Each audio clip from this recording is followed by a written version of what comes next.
পদত্যাগপত্র উনি জমা দিয়েছেন এবং মন্ত্রণালয় থেকে সেটা নিয়ে যে অফিসিয়াল ডিসিশন এসছে সেটাতে উনি একটা পার্টিকুলার তারিখ পর্যন্ত কন্টিনিউ করবেন till office is handed over. So office hand over করা হবে টেম্পোরারিলি নেক্সট ইন পজিশনে যিনি আমরা পার্মানেন্ট আবার নেক্সট ভিসি আমরা সঠিক যে পদ্ধতিগুলো একদম সঠিক পদ্ধতি সেই পদ্ধতিগুলোর মাধ্যমেই আমরা এগিয়ে যাব এবং মাননীয় প্রধানমন্ত্রী এটা নিয়ে জানতে চেয়েছেন বেস্ট প্রসিডিওর্স কি, গ্লোবাল বেস্ট প্র্যাকটিসেস কি এত বড় এত প্রসিদ্ধ বিশ্ববিদ্যালয়ের ভিসি হবার জন্য, এবং সেই সব তথ্য আমরা মাননীয় প্রধানমন্ত্রীর ডেস্কেও পৌঁছাচ্ছি। আগামীতে এই ডিসিশনগুলো যেন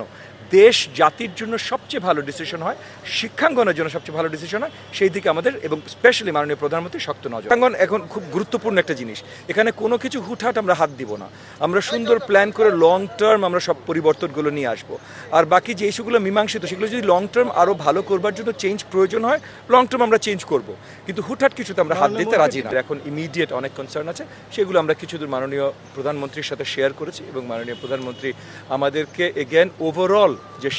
শিক্ষাঙ্গন নিয়ে ওনার ভিশনটা আছে সেটার আলোকে আমাদেরকে আরও ইনস্ট্রাকশনস দিয়েছেন এবং এগুলো আগামী ক্যাবিনেট মিটিংয়ে ওভারঅল ক্যাবিনেটের সামনে আমরা প্লেস করব।